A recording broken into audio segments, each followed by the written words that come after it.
अहरिमान के अनुयायियों के लिए कर्टिस जोसेफ ने खुलेआम पुस्तक लिखी है जिसका नाम है black magic of Ahriman. Curtis Joseph की कुख्याति या उसके प्रशंसकों के मध्य विख्याति उसके काले जादू पर पकड़ और शैतानी ताकतों के साथ जोड़ने वाले रिचुअल्स में एक्सपर्टीज के कारण है। 260वें पृष्ठ में ब्लैक मैजिक ऑफ अहरिमान जो कर्टिस जोसेफ ने लिखी है उसके 260वें पृष्ठ में अपने शत्रुओं को मारने की विधि दी गई है जिससे शत्रु अहरिमान के समर्थकों के द्वारा बिना किसी शारीरिक हस्तक्षेप के केवल मांत्रिक बल से मार दिया जाए। विश्व में किसी पॉलिटिकल रेवल को मारने के लिए या किसी नए उगते हुए उद्योगपति को मारने के लिए जो बिजनेस रेवलरीज हैं या पॉलिटिकल रेवलरीज हैं या जो इंटरनेशनल डिस्प्यूट्स होते हैं जहां पर पता नहीं चलता कि कोई नेता कैसे मरा लेकिन बस मर गया, तो ऐसी जगहों पर जहां पर वो जो रेवल है वो सामरिक रूप से या राजनीतिक रूप से अधिक सक्षम है, जहां सेंधमारी करके उसको किसी कॉन्स्पिरेसी के तहत मारना कठिन हो जाता है, वहां पर इस प्रकार के ब्लैक मैजिकल रिचुअल्स का आश्रय लेकर अहरिमान के अनुयायी उसके ऊपर अभिचार करते हैं। और जैसा कि मैंने आपको बताया था अयानिस्ट के बारे में, तो कुछ लोग मुरुगन शब्द का अर्थ मुझे समझाने आए थे कि तमिल में कार्तिकेय जी को मुरुगन कहते हैं। अरे मूर्खों, तुम जिस बात को हमें बताना चाह रहे हो वो बात हम पढ़ के भूल चुके हैं कितने वर्षों पहले। जिस उम्र में तुम लोग जॉनी जॉनी यस पापा भी ठीक से याद नहीं कर पाते थे, उस उम्र में हम सलमान रुश्दी की सैटेनिक वर्सेज पढ़ चुके थे जब हमारी उम्र 8-9 साल थी। मेरे पिताजी ने लाकर पढ़ाई थी। सैटेनिक वर्सेज हमने 8-9 साल की उम्र में पढ़ रखी थी और रामायण महाभारत इत्यादि तो 6 वर्ष 7 वर्ष जाते जाते हमने पूरी पढ़ ली थी।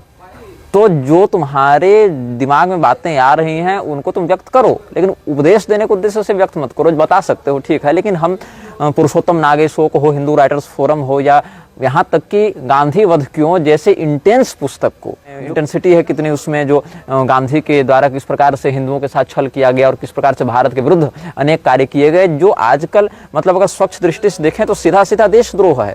आप देश की अखंडता के साथ समझौता कर रहे हैं। आज अगर कोई देश की अखंडता के विरुद्ध जाकर कहे तो उस पर देशद्रोह लगता है। यही काम गांधी ने किया, उसको बाप बना रखा है पूरे देश का। गांधी को जनता कब का मार चुकी है, उसको तो सरकार ने जिंदा रखा हुआ है। और वहीं पर आरएसएस और उसके जो प्रखर कार्यकर्ता हैं, आरएसएस में भी बड़े लेवल के कार्यकर्ता नहीं, जो छोटे लेवल के कार्यकर्ता हैं, अधिकारी नहीं, जो वर्कर लेवल पर हैं, स्वयंसेवक लेवल पर हैं, वो लोग गोडसे को जिंदाबाद करते रहते हैं। तो उस उम्र में करीब 7-8 वर्ष की उम्र में हमने नाथूराम गोडसे की पुस्तकें पढ़ी, हमने हंसराज रहबर की पुस्तकें, गांधी बेनकाब, नेहरू बेनकाब और पुरुषोत्तम नागेशोक की पुस्तकें, ये सब हमने पढ़ी थी। हालांकि उनमें बहुत सी बातें हमारे लिए अनुकूल हैं, बहुत सी बातों का हम समर्थन नहीं करते हैं, लेकिन हमारे साहित्य का या अध्ययन का या अलर्टनेस का जो स्तर है वो तुम्हारी अपेक्षा उस उम्र में भी सीनियर था और अभी भी है। जिस उम्र में हम खड़े होकर ये सब बातें बता रहे हैं उसकी तैयारी, उसका बेस ग्राउंड बहुत पहले से तैयार किया गया है हमारे अभिभावकों के द्वारा, जो भौतिक रूप से हैं, और जो हमारे आध्यात्मिक अभिभावक हैं उनके द्वारा भी।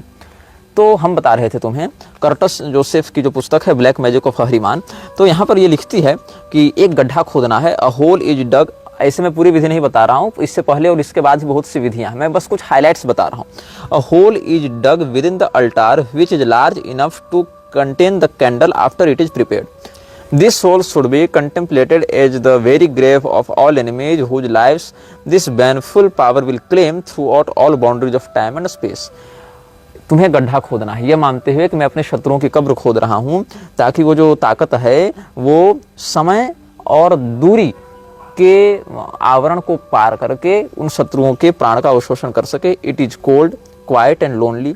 Rest assured that if you are compelled to create this candle, you will need it. एक विशेष प्रकार की यहाँ पर मोमबत्ती बनानी है. Through this candle, the powers of the Druj can be consciously directed beyond their normal purpose of passive protection. By doing this, their power and intensity is greatly enhanced. ये सब बता रहे हैं. एक काले रंग के चूहे का बलिदान देने के लिए यहाँ पर कहा गया है. ऐसे तो यहाँ बिच्छू इत्यादि का भी बलिदान दिया जाता है, लेकिन ये जो बताया जा रहा है, a black rat must be obtained for the right. However, it will become a representation of your enemies. So, therefore, in essence, it is not the rat you are sacrificing. It is to destroy your enemies through backward knowledge before they even cross you. The animal is a representation of their lives being quite literally in your hands. This is a proclamation to the cosmos that your enemies are designed for one purpose, to die as mere rungs on your personal ladder of ascent. They are mere opportunities to exercise divine power. Their purpose is to be stepped on to reach higher levels of spiritual evolution. Ignite as much rage as humanly possible and cut the throat of the black rat, allowing the blood to flow over the prepared candle. Drop the lifeless body within the hole along with the candle and cover it with soil. At this point, the Drujanasu are stirred and conjured to house themselves within the candle. कुल मिलाकर भाव ये है कि अपने शत्रुओं का एक ही मतलब है इस दुनिया में, एक ही मकसद है, मर जाना। तुम्हारे शत्रु क्यों इस संसार में? ताकि तुम उन्हें मारकर अपने आप को उन्नत बना सको, इसके लिए वो है। वो तुम्हारी सफलता की सीढ़ियां हैं, ऐसा यहाँ पर बताया गया, प्रोक्लेमेशन किया गया है। और एक काले रंग के चूहे को अधिक से अधिक क्रूरता के साथ मारकर उसका गला काट के उसके खून से उस मोमबत्ती का अभिषेक करने के लिए कहा गया। और द्रुजनासु नाम की जो देवी यहाँ पर है, उस नाम की जो शक्ति है, ये विशेष करके पारसियों में प्रसिद्ध है। ये जो पद्धति है फारसों में, फारस देश में प्रसिद्ध है, या उस प्रकार के मत को मानने वाले लोगों में प्रसिद्ध है, लेकिन मूलतः ये मृक्षराज के ही एक अनुभाग में आता है। I call upon the powers of death and decay through the mouth of Erezura, powers of baneful darkness, I summon you to this unholy temple. I conjure you mighty fly goddess Drujanasu to enter this lamp of death, which will guide the lives of my enemies into utter destruction, for death levels them all according to my will, whether they die as kings upon a throne or poor men lying upon dirt.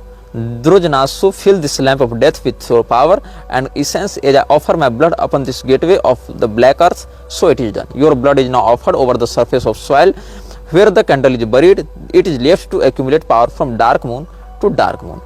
Sanskrit में भी द्रुट शब्द है, या द्रुह भी उसको कहते हैं द्वेष के अर्थ में।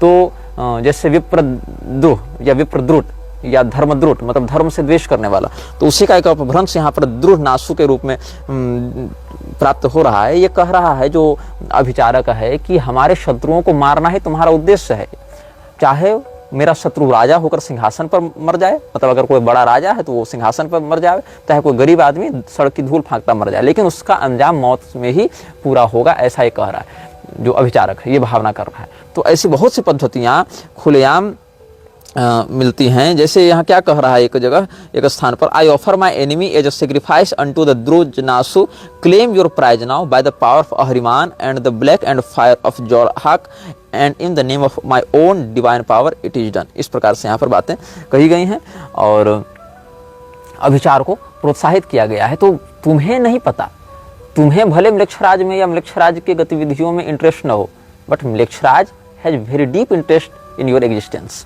तो म्लेच्छराज या उसके जो अनुयायी हैं, जो उसके मिनियंस हैं, वो सब इस प्रकार की गतिविधियां करते रहते हैं और कहीं न कहीं इस बात का महिमा मंडन भी करते रहते हैं और अंशतः इसको प्रचारित प्रसारित भी करते हैं। लेकिन इन बातों को वही लोग पकड़ पाते हैं, वही लोग जान पाते हैं, समझ पाते हैं जो गहराई से इस विषय में घुसे हुए हैं, रुचि रखते हैं या इसके विरुद्ध खड़े हैं। दो ही लोग जान पाएंगे, या तो जो उसका अनुयायी बनकर उस बात को अपने फायदे के लिए इस्तेमाल करना चाहेगा, या फिर जो उसके षड्यंत्र को समझकर उसके विरुद्ध खड़ा होने का साहस करेगा। बीच वाला कोई भी व्यक्ति इन विषयों के प्रति न श्रद्धेय हो पाता है, न अभिज्ञ हो पाता है। वो एक ऐसे कुहासे में फंसा हुआ है जहां उसको सामने सफेद धुंध तो दिख रही है, लेकिन उस सफेद धुंध के पीछे क्या है, इसकी विजिबिलिटी उसके पास नहीं है। तो जो मुरुगन अय्यान है वो भगवान कार्तिकेय नहीं है। मुरुगन शब्द की साम्यता से अगर कोई उनको कार्तिकेय मान ले, तो क्या रामपाल शब्द की साम्यता से तुम राम जी मान लोगे रामपाल को, या अवधेशानंद शब्द से अवधेशानंद को भगवान श्री रामचंद्र जी मान लोगे? ऐसा नहीं होता है। थोड़ा सा सामान्य विवेक का प्रयोग किया करो और जो हम बोलते हैं उसको ध्यान से सुना करो। ऊपर ऊपर से सुनोगे कुछ समझ में नहीं आएगा, एक दो पंक्ति को भी स्किप करोगे, एक दो मिनट भी स्किप करोगे तो पूरा विषय तुम्हारे मस्तिष्क से ऊपर चला जाएगा। तो जो अय्यान के अनुयायी हैं, मुरुगन अय्यान के अनुयायी हैं, अयानिष्ट जो स्वयं को कहते हैं, वो पैशाचिक तत्वों को आभिचारिक विधि से जागृत करते हैं और 20 साल के लड़का लड़की के जोड़े को एक बार में ट्रेनिंग देते हैं। उसका जो एक गुरु होगा, जो ऑर्डर का जो मास्टर होगा, वो एक मास्टर एक बार में एक जोड़े को ट्रेनिंग देगा, वो भी 20 साल के लड़का और लड़की को। और ये ट्रेनिंग लगभग 8 से 10 साल चलती है। ऐसे ऐसे अलग अलग ऑर्डल मास्टर्स हो सकते हैं। तो जो ऑर्डियल मास्टर्स हैं वो अपने आप को किसी मठ में या किसी मंदिर में नहीं रखते हैं, ये सब डिसेंट्रलाइज रूप से इधर उधर घूमते हैं और गुप्त रूप से अपना काम करते हैं। हमने बस तुमको संकेत कर दिया कि इनका भी अस्तित्व है और भारत में ही है और भगवान के नाम पर भी ये लोग ऐसा कर रहे हैं। ऐसे दक्षिण भारत में जो मंदिर है प्रधानता से मुरुगन स्वामी के, मतलब स्वामी कार्तिकेय के, वो मंदिर इससे जुड़े हुए नहीं है। मंदिर अलग सत्ता चल रही है और ये मुरुगन के नाम पर एक अलग सत्ता चला रहे हैं जो भगवान कार्तिकेय वाला मुरुगन नहीं है। फोटो तो कार्तिकेय जी का लगा देते हैं, वराह भगवान और नृसिंह भगवान का भी फोटो लगा देते हैं, लेकिन वास्तव में मुरुगन अय्यान नाम की एक वास्तविक व्यक्ति जो 3500 साल पहले इनका एक प्रकार से प्रॉफिट कह दें वो था, उसके पैशाचिक सिद्धांतों के आधार पर ये लोग कार्य करते हैं। ये कोटिंग एक ऐसा व्यक्तित्व है जिसके विषय में हम पिछले अनुभाग में आपको संकेत कर चुके हैं। शैतानी ताकतों का ऐसा उपासक जिसने अपने अनुभवों पर सार्वजनिक रूप से चर्चा की। यद्यपि ये कोटिंग ने जितनी बातें लिखी हैं, जितनी बातें कही हैं, या उसके जो समर्थक हैं वो जितनी बातों पर विश्वास करते हैं, हम प्रत्येक बात के सत्य होने का दावा नहीं करते हैं। ये उसके निजी अनुभव हो सकते हैं, कुछ उसके उन्मादजन्य अनुभव हो सकते हैं, कुछ वास्तविक अनुभव हो सकते हैं, कुछ उसकी कल्पनाएं हो सकती हैं और कुछ वास्तविकता भी हो सकती है। लेकिन महत्वपूर्ण यह है कि उसका जीवन कैसे प्रारंभ हुआ, उसने कैसे इन अनुभवों को प्राप्त किया और उसने इन अनुभवों को समाज के सामने किस रूप में प्रस्तुत किया। ये कोटिंग एक चाइल्ड प्रोडिजी के रूप में देखा जाता है सैटेनिक रिचुअलिस्टिक लोगों के बीच में, जो पैशाचिक साधनाओं को करते हैं या म्लेच्छराज के विषय में अलग अलग सभ्यताओं का तुलनात्मक अध्ययन करके जानते हैं।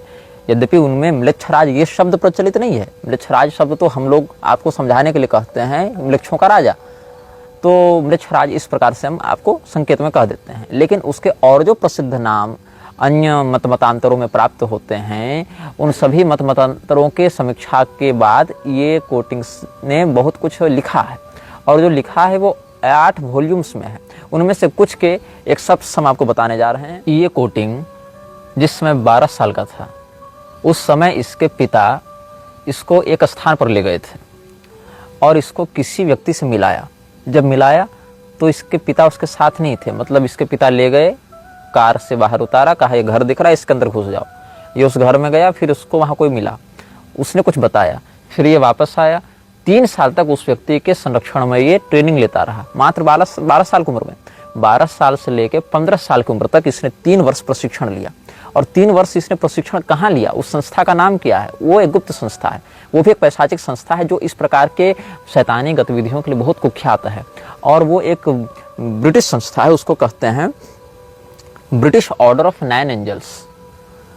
और ये जो संस्था है ब्रिटिश ऑर्डर ऑफ 9 एंजल्स, ये केवल ब्रिटेन में ऐसी बात नहीं है, विश्व भर में इसकी शाखाएं हैं। और जो ये कोटिंग का पिता है वो इसी ऑर्डर का जो अमेरिकी प्रभाग है, उस अमेरिकी प्रभाग का एक सदस्य था। मतलब ब्रिटिश ऑर्डर ऑफ 9 एंजल्स ये जो संस्था है उसका जो अमेरिकन सेल है, अमेरिकन सेल में ये काम करता था। और ये अपने साथ ये सब डेमोनोलॉजी और सैटेनिक रिचुअल्स को प्रैक्टिस भी करता था।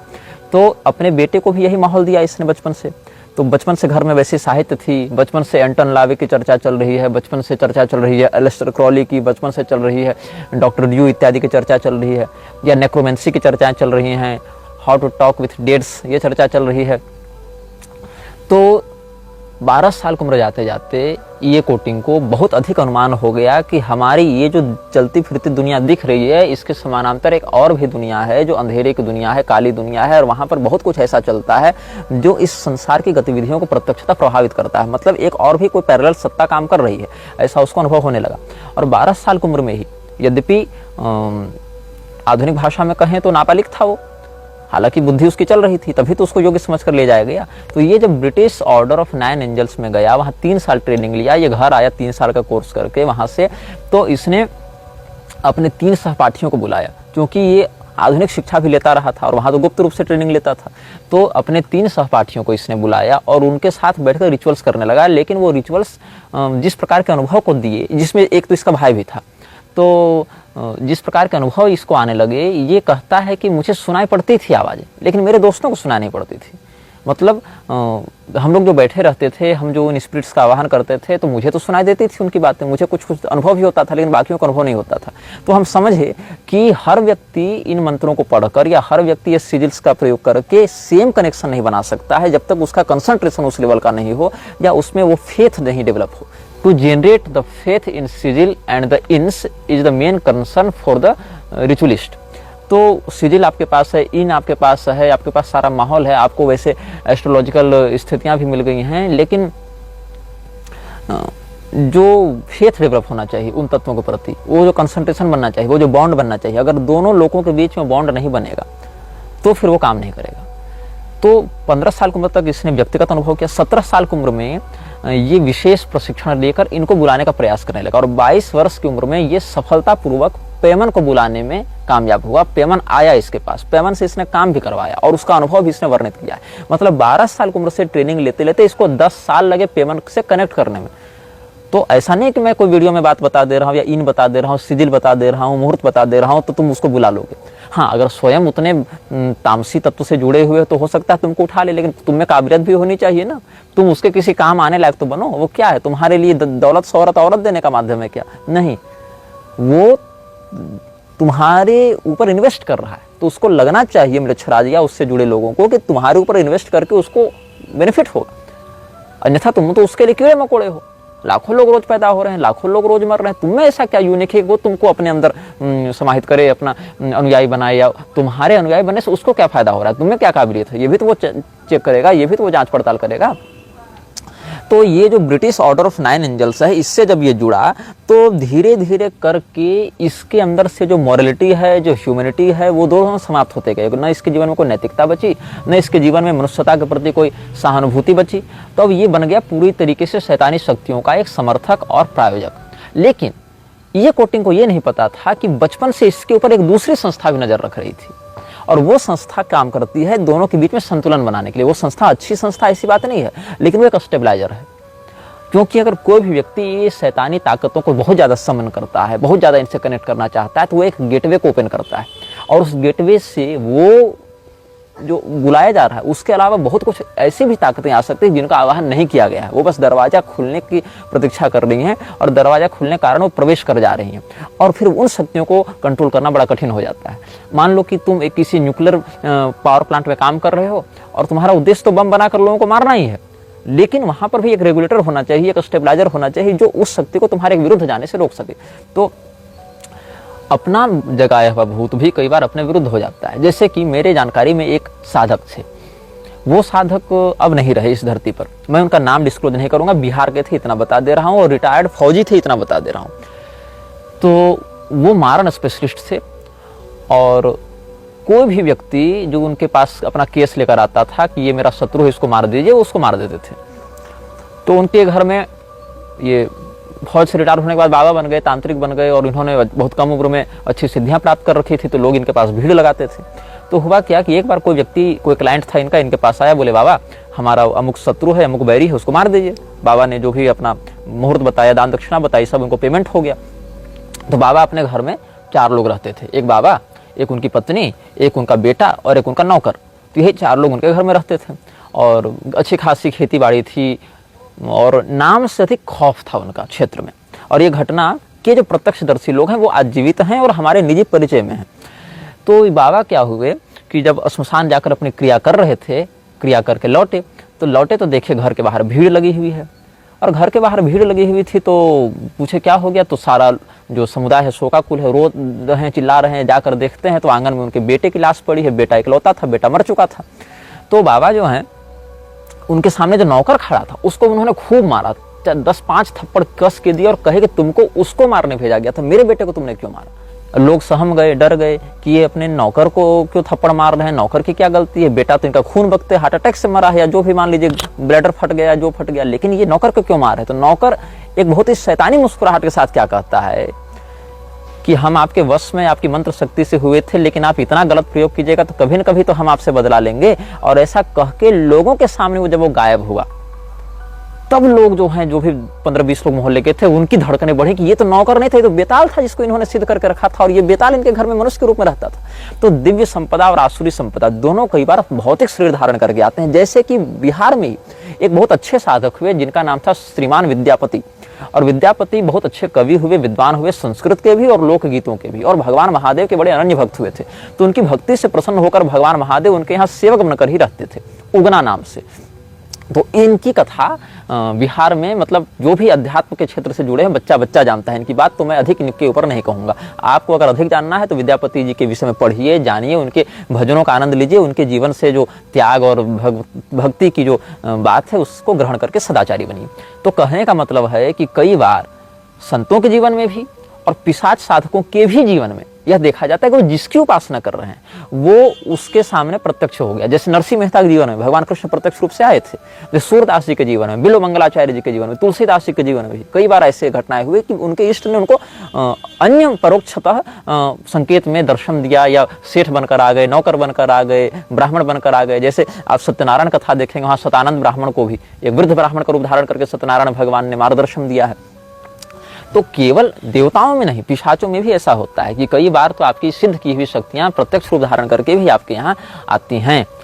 ऐसे ही एक साधक मेरे परिचय में और हैं, वो झारखंड की हैं, वो भी ब्राह्मण हैं और अभी वो जीवित हैं, मेरे निजी परिचय में भी हैं।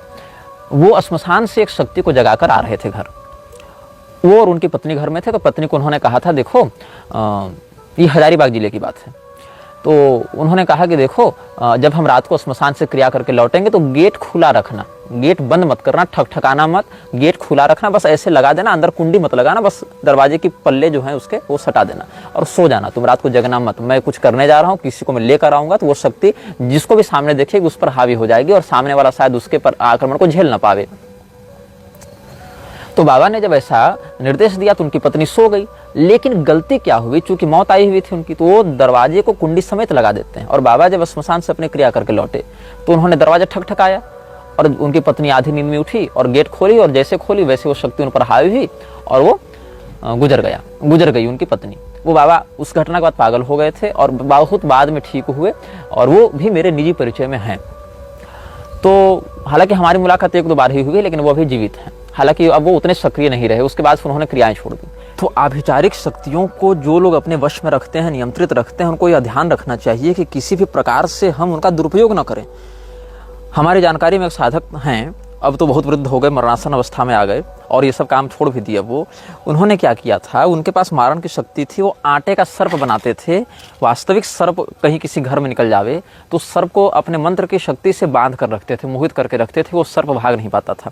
और उसके सामने एक आटे का सर्प बनाते थे, उस आटे के सर्प में एक माथे पर फन बना के लाल सिंदूर इत्यादि लगाते थे और उसके माथे को जैसे जैसे फाड़ते थे वैसे वैसे वो वास्तविक सर्प का मस्तक विदीर्ण होता था, तड़प के वो मरता था।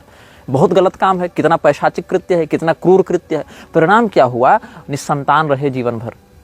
अपने जीवन के बहुत दीर्घ काल बीतने पर जब उस समय कुंभ इत्यादि कुछ लगा था तो वहीं दर्शन नहाने इत्यादि गए थे, कोई महात्मा मिले, बड़ा ये रोए गए उनके पास कि महाराज कुछ कीजिए, हम तो बहुत अत्याचार किए। और सर्प का जो शाप लगता है वो सीधे वंश पर असर करता है, मैंने देखा है। मेरी जानकारी में एक ब्राह्मण थे, वो जहां भी सर्प देखते लाठी लेके मार देते। उनका एक ही पुत्र हो पाए, वो भी मरते मरते बचा, तो बाद में फिर उनको बहुत पछतावा है इस बात से। लेकिन ये तो तमाशा करके मंत्र शक्ति का दुरुपयोग करते थे, क्रूरता करते थे, तो इनकी संतान नहीं हो रही थी। बाद में फिर इनके जो एक प्रकार से श्रद्धेय कहें जो साधु जी थे, उन्होंने कुछ बताया उपाय कि कहा कि चलो ठीक है, मैं अपनी तपस्या से तुमको एक वरदान देता हूं, तुमको एक पुत्र हो जाएगा, लेकिन फिर उसके आगे तुम्हारा वंश नहीं बढ़ पाएगा। तो इनका एक पुत्र हुआ और वो भी पुत्र कोई सद्गुणी पुत्र नहीं हुआ, और उस पुत्र के भी फिर आगे कोई संतान नहीं हुई। ये तो आंखों देखी बात मैं बता रहा हूं। तो कोई भी साधना हो, शक्ति हो, सिद्धि हो, उसका दुरुपयोग करना देर सवेर उस साधक के ऊपर बहुत बुरी तरीके से असर करता है, और जब वो असर करता है तो व्यक्ति फिर कहीं शरण नहीं प्राप्त कर सकता, क्योंकि अपना ही कर्म का अपना ही प्रारब्ध वो भोग रहा होता है। एक कानकुब्ज ब्राह्मण जो हमारे परिचय में हैं, उनके पूर्वजों की मैं बात बता रहा हूँ। इस घटना के वो भी प्रत्यक्षदर्शी रहे हैं। उन्होंने कोई सिद्धि कर रखी थी, और जब वो अपनी मृत्यु शैया पर थे तो उन्होंने कहा कि मेरी शव यात्रा में 2 अर्थियां चलेंगी, एक अर्थी तो मेरे साइज की और एक लगभग 21 हाथ लंबी अर्थी चलेगी, तो उतने लंबे लंबे बांस कटवा के तुम रख लेना, और दोनों चिताएं साथ जलेंगी और दोनों से भस्म लेकर गंगा जी में प्रवाहित करना, और जो प्रवाहित करेगा वो पीछे मुड़कर नहीं देखेगा। ये उन्होंने बताया था, क्योंकि उन्होंने कुछ ऐसी शक्ति की साधना कर रखी थी जो उनके साथ साथ जाती आगे यात्रा में। तो उनके कहे अनुसार ऐसा ही किया गया। जब वो गुजरे तो उनके साथ 2 अर्थियां चली, एक तो इनकी अर्थी और एक इनकी जो सवारी थी, जो उनका जो भी तामसी तत्व होगा जिसकी उन्होंने आराधना कर रखी थी, भूत बेताल ब्रह्म राक्षस कुछ होगा, वो भी उनके साथ जा रहा था। तो सब कुछ ठीक रहा। जब गंगा जी में विसर्जन की बात आई तो ये लोग 2 लोग गए थे, एक उनका बेटा और एक उनका दामाद। तो दामाद ने ही विसर्जित किया और उसके बाद बेटा तो वापस लौटे और दामाद आज तक वापस नहीं लौटे। तो ऐसा माना जाता है उनके परिवार में कि हो सकता है दामाद ने पीछे मुड़कर देखा होगा और कुछ उनके साथ अनहोनी हुई होगी, या कुछ वो विक्षिप्त होकर कहीं और निकल गए, या फिर उनके साथ कुछ हुआ। क्या हुआ ये वो लोग भी नहीं जानते हैं। लेकिन ऐसी घटना लगभग एक पीढ़ी पहले, 2 पीढ़ी पहले ही हुई थी। तो कई बार ये सब शक्तियाँ जब आती हैं, चाहे वो छोटे स्तर पर हों दैवीय संपदा में, चाहे छोटे स्तर पर हो आसुरी संपदा में, ये जो लोगों के ऊपर भूत प्रेत आते हैं या माता आती हैं और काली माता, भैरव बाबा और ये सब पर्चा सिद्धि और ये जो हनुमान जी और ये सब आते हैं ना, महादेव जी, ये हनुमान जी के पास इतना समय नहीं है और इतना मतलब नहीं है कि कौन व्यक्ति का अवैध संबंध कहाँ है और कौन व्यक्ति के ऊपर नजर गोजर कर दिया गया और किसकी पत्नी कहाँ रमण कर रही है, ये बताने के लिए हो रहा है। और ना महादेव जी के पास इतनी फुर्सत है कि लोगों के अंदर से भूत बेताल झाड़ते फिर और बैलेंस मंत्र से सबको ठीक करते चले। ये देवताओं के नाम पर विशुद्ध पाखंड किया जा रहा है, जो कि मूर्ख लोग जो साधनात्मक पद्धतियों से और देवताओं की कार्यप्रणाली से अवगत नहीं है, उनके ऊपर हावी होने के लिए एक ट्रिक के रूप में प्रयोग किया जाता है। और मीडिया तो मोनालिसा की आंखों में घुसी जा रही है, तो वो तो इन बातों को हाईलाइट करेगी। मीडिया तो बहुत बड़ी शातिर संस्था है, जिसको आपको नंगा करके भी अगर उसको पैसा मिल रहा है तो आपको नंगा कर देगी, खुद नंगा हो जाएगी। तो ये मीडिया की वास्तविकता है आज के समाज में। तो मैं बता रहा था आपको कि फिर ये आते हैं कि नहीं आते हैं लोगों के अंदर, तो 90% मामले उन्माद के होते हैं, 90% मामले वास्तविक नहीं होते हैं। अगर 100 व्यक्ति में भूत की संभावना है तो 90% लोग या तो नाटक कर रहे हैं या उन्माद कर रहे हैं। जैसे मेरे पास एक केस आया था, मैं आपको बता रहा हूँ क्या हुआ था उस केस में, और इस घटना से जुड़े लोग आज जीवित हैं और मेरे निजी परिचय में कानकुज ब्राह्मण है। क्या हुआ था कि आज से 1 साल पहले मेरे पास एक व्यक्ति का फोन आया, उनका कोई दूर का रिश्तेदार बहुत बीमार था, प्रेत बाधा से ग्रस्त था। उसकी समस्या क्या थी कि वो उसकी गाड़ी अपने आप स्टार्ट होकर निकल जाती थी, और गाड़ी यहाँ लगाया, गाड़ी अपने आप स्टार्ट होकर, और उसके बैठे हुए ही, मतलब वो ड्राइवर सीट पर बैठा है लेकिन गाड़ी का कंट्रोल किसी और के पास है, वो चली जाती थी उसकी गाड़ी करीब आधा किलोमीटर दूर, या फिर किसी विशेष स्थान पर जाकर रुकती थी और उसको कुछ परछाइयाँ दिखती थी, सरकटी परछाइयाँ दिखती थी। तो उन लोगों ने क्या किया, बहुत जगह झाड़ फूक करवाए, काम नहीं बना, तो हमसे संपर्क किया। हम उस समय क्षेत्र में नहीं थे और हमने कहा कि झारखंड की बात है, तो हमने कहा देखिए मैं तो अभी झारखंड में हूँ नहीं, जब मैं आऊँगा तो देखूंगा, लेकिन मैं ये सब करता नहीं हूँ, ये मैं बता दूँ। उन्होंने कहा चलो ठीक है, आप आएंगे तो बताइएगा लेकिन जल्दी आइए। तो मैं फिर 1-2 महीने के बाद झारखंड गया, तो मैंने उनको कहा कि देखो मैं आ गया हूँ, आप लोग आकर मिल लीजिए, क्या बात है। तो वो लोग आकर मिले भी। मैंने कहा कि देखिए मुझे तो इसके केस में उतनी गंभीर बात नहीं लग रही है जितनी होनी चाहिए, आप लोग हमें संदेह ही झूठ बोल रहा है। उन्होंने कहा नहीं झूठ नहीं बोल रहा है, हमारा बेटा बहुत सीधा साधा, रेलवे में नौकरी भी करता था, ठीक ठाक कमाता था और अपने गाड़ी इत्यादि भी नहीं खरीदा था सब। मैंने कहा अच्छा ठीक है, ऐसा करो कि पवित्रता पूर्वक, सात्विकता पूर्वक आप आएँ। और जनेऊ इत्यादि तो पालन करते नहीं थे वो लोग, जैसा कि आजकल का फैशन है, व्रात्य भी हैं और अभक्ष्य भोजी भी हैं और मांस इत्यादि का भी व्यवहार करते थे शायद। तो हमने कहा ये सब पहले बंद करो, पहले शुद्ध होकर आओ, तब हम किसी प्रयोग में प्रवृत्त होंगे। तब तक हमने उनको कहा कि तब तक आप ट्रेनिंग रखिए इस प्रकार के सदाचार की, बाद में हम देखेंगे। फिर हम भी बाद में चले गए। उसके बाद उन्होंने बिहार के किसी तांत्रिक से संपर्क किया। बिहार के तांत्रिक ने उनको बुलाया और कहा कि उस गाड़ी में आप 4 रसगुल्ला रख दीजिए सफ़ेद वाले और गेट बंद कर दीजिए और हम यहाँ से अपनी क्रिया करेंगे। उन्होंने किया भी। उस कार के अंदर सीट पर 4 रसगुल्ले रख दिए और गेट बंद कर दिया, या जो भी संख्या थी रसगुल्लों की, 4 या 2 या मान लीजिए, लेकिन 1 से अधिक ही थे। तो वहाँ से वो अपना क्रिया प्रतिक्रिया में लग गए। और जब कहा कि अब दरवाज़ा खोलिए कार का, कार के अंदर कोई था नहीं। जब कार का दरवाज़ा खोला गया तो डिब्बे में से 2 मिठाई खाई हुई थी और 2 बाकी मिठाई मसली हुई थी, मतलब जैसे किसी ने उसको टच किया हो और खाया हो, इस टाइप से था। ये लोग डर गए और बोले कि अब क्या करें। तो उन्होंने कहा ठीक है, हम यहाँ से अपनी जो झाड़ फूक है विद्या कर देते हैं, आपका बच्चा ठीक हो जाएगा। कोई किसी की हत्या हो गई थी, उसी का प्रेत इसके पीछे लग गया है। तो फिर वो ठीक हो गया बच्चा। फिर बच्चे ने दावा किया कि 1-2 महीने के बाद कि नहीं, फिर से मुझे दिख रहा है, फिर से मेरी गाड़ी खराब हो जा रही है, फिर से गाड़ी ऑटोमेटिक स्टार्ट हो जा रही है, ये हो रहा है। और फिर लोगों ने मुझसे संपर्क किया। तो मैं उस समय था झारखंड में। मैंने कहा अच्छा चलो आ जाओ, एक बार हम भी देख लेते हैं। तो हमने उसको भगवती वन दुर्गा का एक पाठ सुना दिया और पवित्र अभिमंत्रित जल से, तीर्थोदक से उसको हमने अभिषिक्त भी कर दिया, थोड़ा सा मस्तक पर डाल दिया। फिर कहा जाओ पवित्रता पूर्वक रहना, शुद्धता पूर्वक रहना, भक्ष्य भक्षण इत्यादि मत करना। फिर 1-2 महीने शांत रहा। फिर 1-2 महीने के बाद कहता है कि फिर मुझे दिखाई पड़ रही है, फिर मुझे ऐसा हो रहा है। मुझे संदेह हुआ उस पर। वो तो क्या है, तो कहा इस बार मैं गाड़ी से जा रहा था तो मेरे सामने वो प्रकट हो गया, मैंने उसका फोटो खींच के रखा है। मैंने कहा अच्छा चलो फोटो भेजवाओ। फोटो भेजवाई गई तो इंटरनेट से किसी जगह का वो AI या किसी प्रकार का एडिटिंग किया हुआ इमेज था। मैंने कहा ये फोटो तो 4 साल से वायरल चल रहा है, तुमको यही सेम कैसे दे गया, सेम लोकेशन में तुम कर क्या रहे थे, दिन में मुझे उस लोकेशन में ले जाकर दिखाओ। जैसे जो पेड़ है, जो गांव है, जो गली है, जो खेत है, उस जगह पर तुम हमको ले जाकर दिन में दिखाओ कि इसी जगह पर दिखा था, यही हम फोटो खींचे थे, देखो। तो उसका झूठ पकड़ा गया। हुआ क्या था कि वास्तव में पहले कुछ प्रेत बाधा रही थी उसके साथ, लेकिन वो जो बिहार वाले तांत्रिक थे वो ठीक कर चुके थे।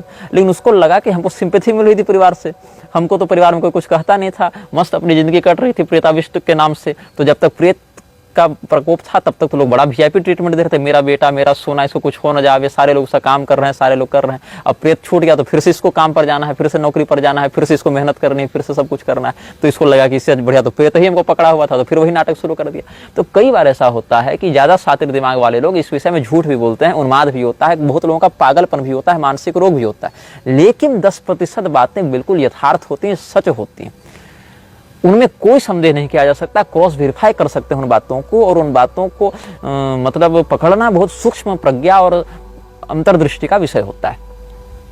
तो मेरी जानकारी में छत्तीसगढ़ के एक ब्राह्मण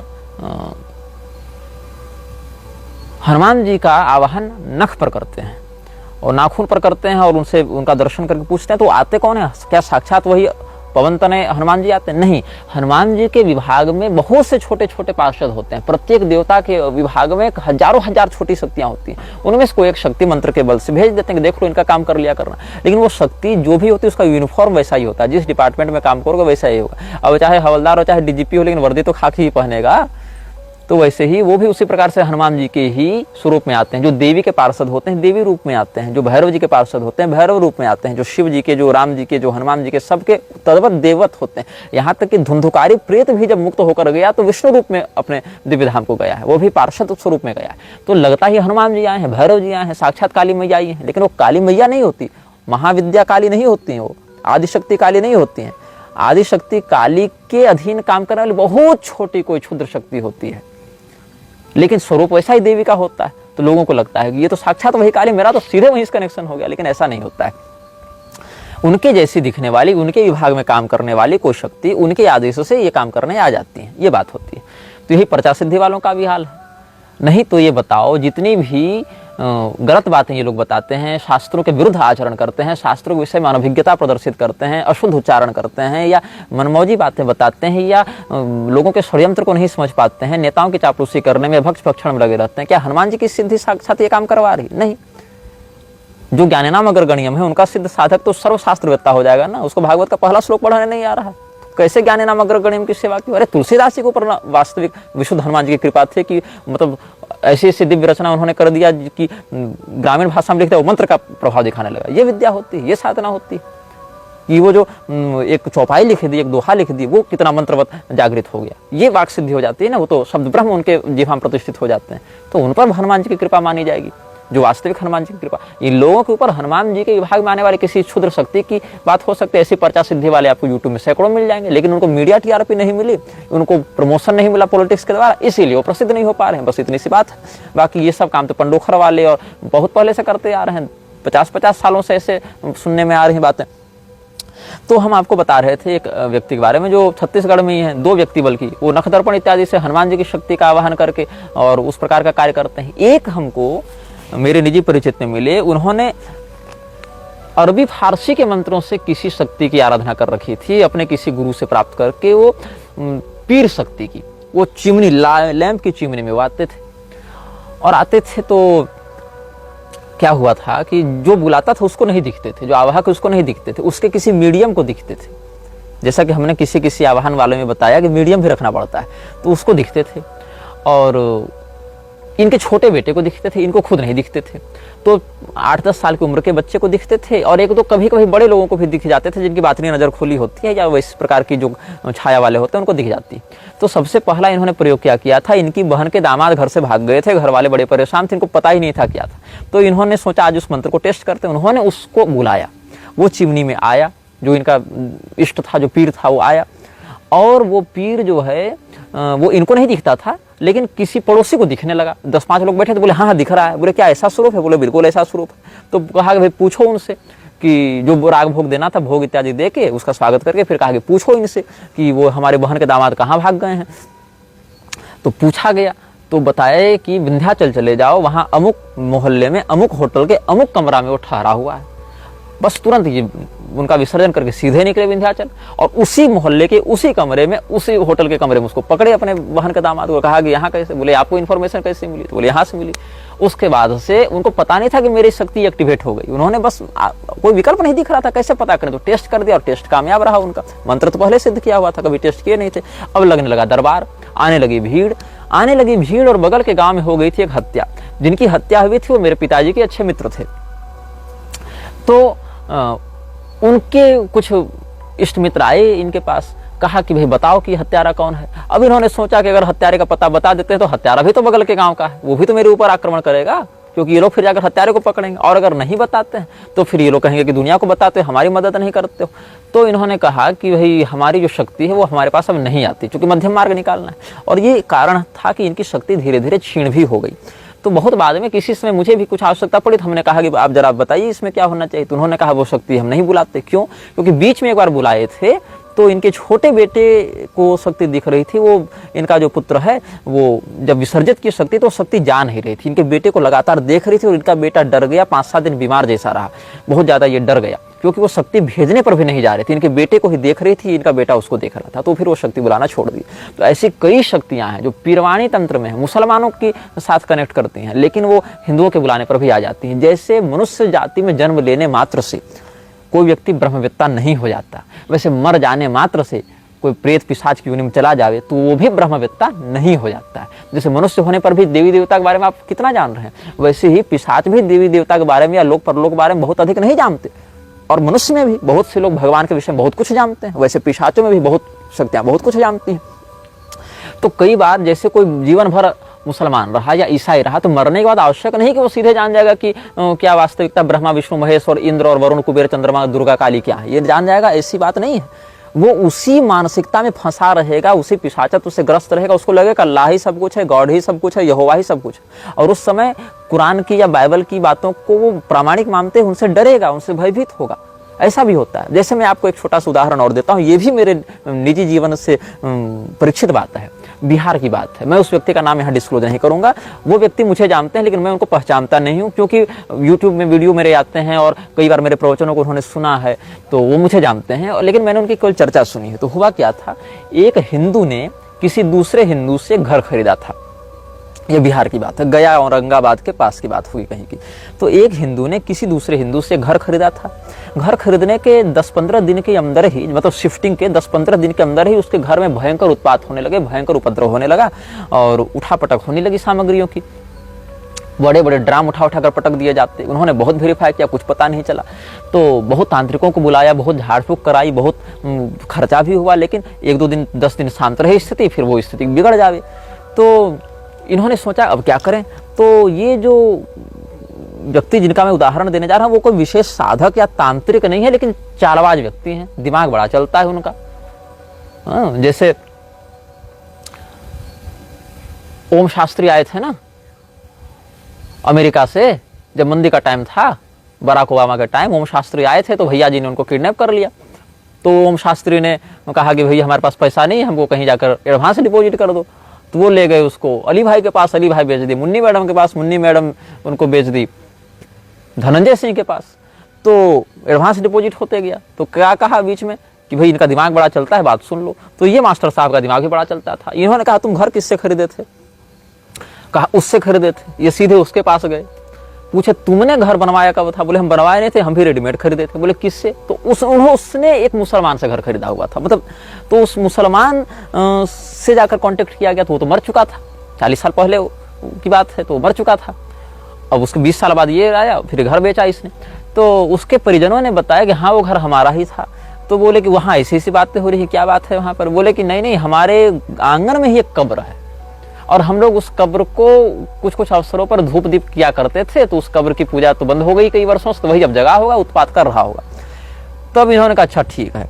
तो इनको पूरी हिस्ट्री पहले पता चली कि what's the root cause of problem, उसके बाद ये आएंगे सोल्यूशन पर। तो सोल्यूशन क्या दिया इन्होंने? कहा कि खर्चा तुम्हारा थोड़ा एक बार और होगा, मोटा पैसा लगेगा, लगभग 40-50 हजार खर्चा होगा, लेकिन स्थायी समाधान हो जाएगा।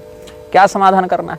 तो समाधान ये कहे कि 40-50 हजार रुपया लाओ, तुम्हारे लिए विशेष कुछ करेंगे। पता नहीं इन्होंने क्या क्या नहीं किया, लेकिन जो काम इन्होंने किया वो बड़ा मजेदार है।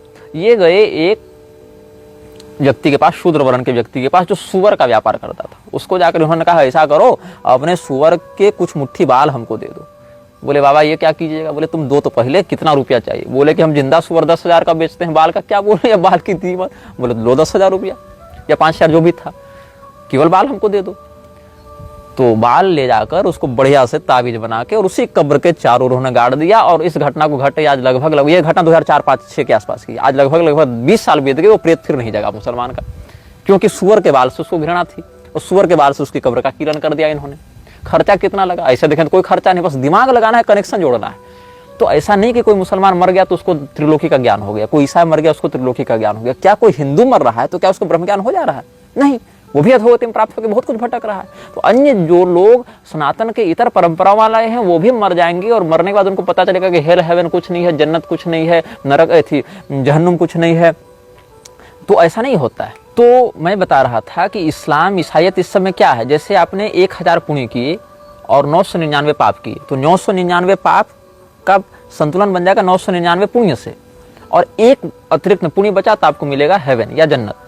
और इसका उल्टा हो गया, अगर पाप एक बढ़ गया तो आपको मिलेगा जहन्नुम, नरक, वो मैनेज हो जाएगा। और वो भी अनंत काल के लिए मिलता है, उसमें इन्फिनिटी में जाता है, उसका कोई अंत नहीं है। ये उनके यहाँ उदाहरण है। लेकिन सनातन में क्या कहते हैं? सनातन में स्वर्ग इत्यादि लोगों को ब्रह्म भुवना लोक का पुनरावर्तन, यहाँ तो कहते हैं ब्रह्मलोक की प्राप्ति होने के बाद भी, ब्रह्मलोक मतलब परम पद वाला नहीं, ब्रह्मा जी का जो रजोगुण प्रधान लोक है वो ब्रह्मलोक, जहाँ से सृष्टि प्रवर्तन का कार्य करते हैं वो, जहाँ पर ब्रह्मोपासक लोग जाते हैं, ब्रह्मा जी को इष्ट रूप में पूजन करने वाले जो सकाम वृत्ति से आराधक हैं वो जिस ब्रह्मलोक में जाते हैं, वहां से भी व्यक्ति वापस आता है, ऐसा भगवान गीता में उद्घोष करते हैं। और स्वर्ग आदि की बात रही तो तेतम भुक्त्वा स्वर्गलोकम विशालम क्षीणे पुण्यमर्त्य लोकम विशंति। हमारे यहाँ पाप का बिल्कुल अलग विभाग है, पुण्य का बिल्कुल अलग विभाग है।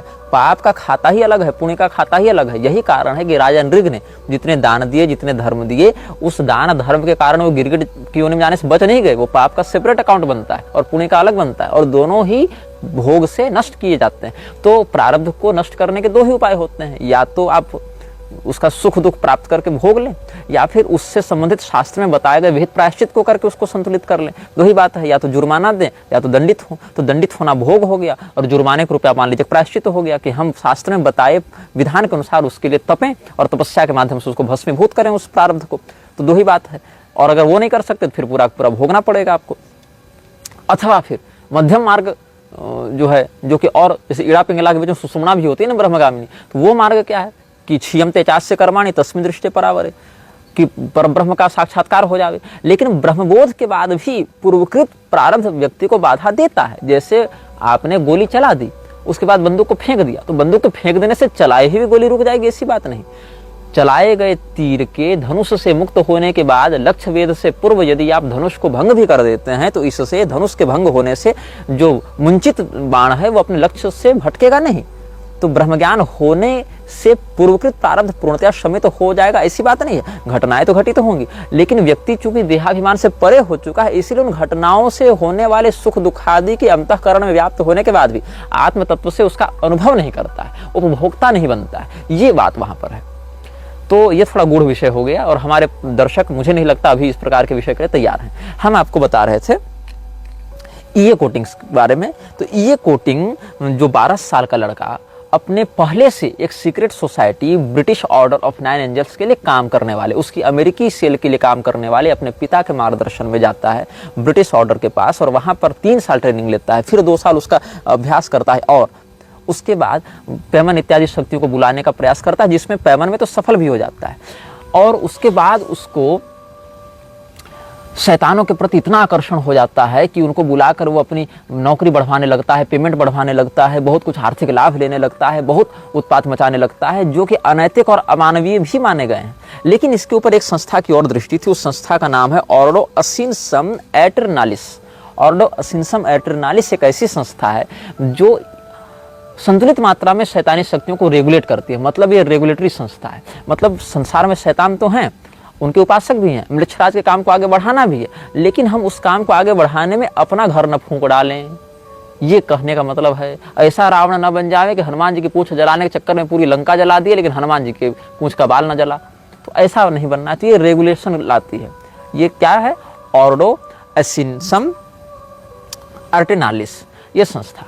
इस संस्था से 3 लोग इसके पास आते हैं, जो पिछले अनुभाग में हमने बताया था 3 लोगों ने गुप्त पांडुलिपि दी थी। ये 3 लोग, इन लोगों के नाम इत्यादि भी हम बताएंगे और ये भी बताएंगे कि कैसे इसने गेटवे खोल दिया था दोनों लोगों के बीच में। द स्पिरिचुअल वर्ल्ड मतलब आध्यात्मिक वाला स्पिरिचुअल नहीं, जहाँ स्पिरिट्स बिलोंग करते हैं, मतलब वो जो एक पैरानॉर्मल डायमेंशन है, उस डायमेंशन में जहाँ पर ऐसी शक्तियाँ वास करती हैं जो न तो देव कोटि में आती हैं न मनुष्य कोटि में आती हैं, उनके बीच में फंसा हुआ जो डायमेंशनल वर्ल्ड है, वहाँ जो एग्जिस्ट करती हैं ऐसी शक्तियाँ जो आतुर हैं यहाँ पर आकर किसी शरीर के अंदर प्रविष्ट होकर अपनी वासनाओं को, अपनी कुंठित इच्छाओं को पूर्ण करके अपनी शक्तियों को एक्सरसाइज करने के लिए, उन शक्तियों को खोलने के लिए इसने गेटवे खोल दिया था। गेटवे इत्यादि में भी जो बीज इत्यादि हैं वो सब गेटवे, उसका जो सिजिल है, उसका जो आकर्षण बल है, वो सब बताएंगे और भारतीय हिंदू संस्कृति के परिप्रेक्ष्य में उसका क्या स्थान है ये भी आपको हम बताएंगे समय अनुसार। धैर्य धारण करके सुनते जाएंगे आप। ये विषय बहुत लंबा चलने वाला है, ये श्रृंखला सैकड़ों एपिसोड में बनने वाली है और मैं अगर ये चैनल बंद नहीं हुआ तो मैं बहुत कुछ आपको ऐसा बताऊंगा कि इस दुनिया को देखने का आपका नजरिया बदल जाएगा। फिर आप समझ पाएंगे कि निग्रहाचार्य की दृष्टि से दुनिया कैसी है और क्यों निग्रहाचार्य बड़े बड़े लोगों से पंगा लेने में डरते नहीं हैं, क्यों निग्रहाचार्य इन लोगों को धिक्कारने में या इनके अधर्म का विरोध करने में कंपित नहीं होते हैं। क्योंकि मेरी जो दुनिया को देखने की दृष्टि है, मैं जिस बात को जान रहा हूँ, मैं जो लेयर्स देख रहा हूँ इस दुनिया में, मेरी नज़र में जो परत बनी हुई इस दुनिया में, उन परतों को जब आप समझने लगेंगे तब आप समझेंगे कि ये जो घटना घटित हुई इसके पीछे कारण क्या है। यहाँ पर एक डेवलपमेंट कॉरिडोर आया तो उसके पीछे कौन सी एंटिटी काम कर रही थी, यहाँ इस पेड़ को उखाड़ा गया तो कौन सी एंटिटी काम कर रही थी, यहाँ इस यूनिवर्सिटी को रखा गया तो इस यूनिवर्सिटी की रचना के कारण और निवारण या परिणाम पर क्या नजरिया है। तो इससे आपका पूरा का पूरा जो लर्निंग प्रोसेस है, जो अभी तक आप करते आए हैं, वो अनलर्न होना प्रारंभ हो जाएगा। पहले तो आप जो लर्न कर चुके हैं उसको अनलर्न करना सीखें, तभी आप नई बातों को जान पाएंगे और दुनिया को देखने का जो नजरिया हमारा है उससे आप कनेक्ट कर पाएंगे, समझ पाएंगे कि आखिर मैं चाहता क्या हूं और मैं इतना कुछ कर क्यों रहा हूं।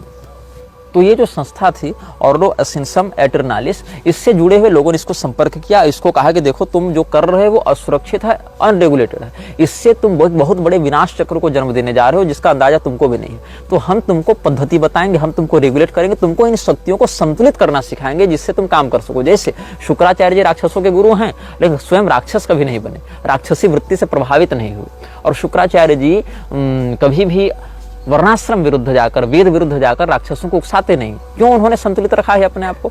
तो कैसे इन शक्तियों के साथ डील करते हुए पर भी पद्मपत्र एवं भसा वाले भाव में तुम रख सकते हो, ये बात ये कोटिंग्स को इस संस्था के रेगुलेटर्स ने बताई और उसको चाइल्ड प्रोडिजी के रूप में देखते थे। बचपन से इस पर ये नजर रखे हुए थे कि ब्रिटिश ऑर्डर ऑफ 9 एंजल्स में जुड़ा हुआ ये व्यक्ति इतनी काबिलियत रखता है कि ये गेटवे को खोल सके, तो इसको अपने नियंत्रण में रखना है। और सौभाग्य से ये कोटिंग को समय रहते इन लोगों ने बचाया और उसकी शक्तियों के असुरक्षित विस्तार को रोका और उस ये कोटिंग के जो ताकतें थी उनको संतुलित करने में लगाया। और ये कोटिंग ने हिंदू धर्म और भारतीय संस्कृति का भी बड़ा गहरा अध्ययन किया।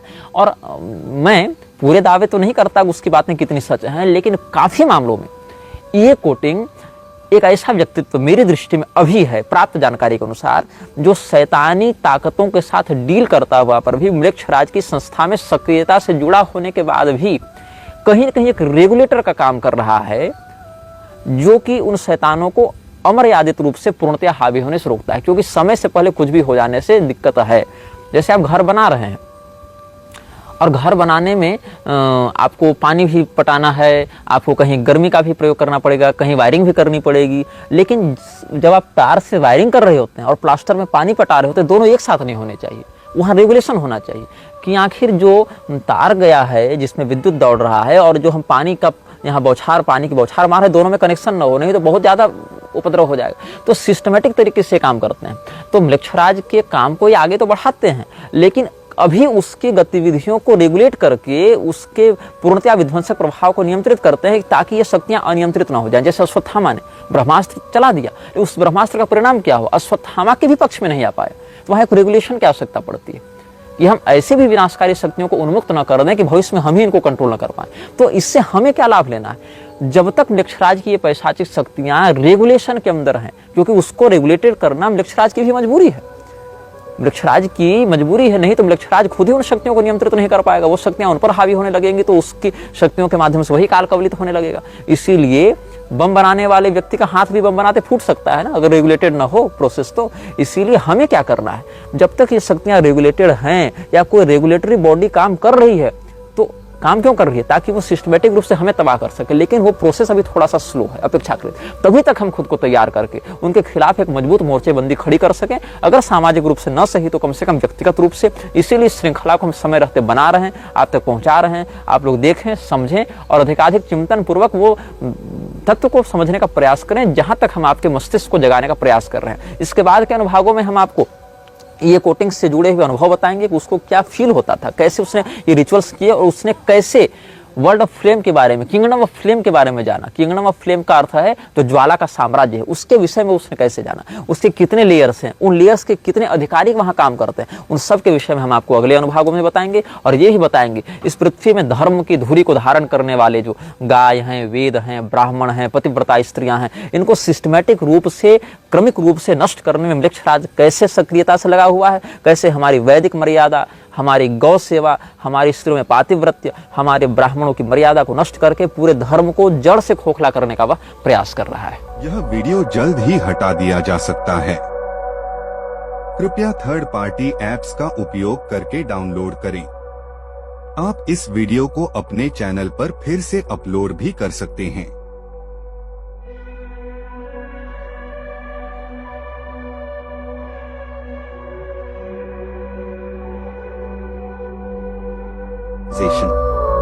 This video may get deleted soon. Please download using third-party apps. You may also re-upload this video on your channels. Thank you.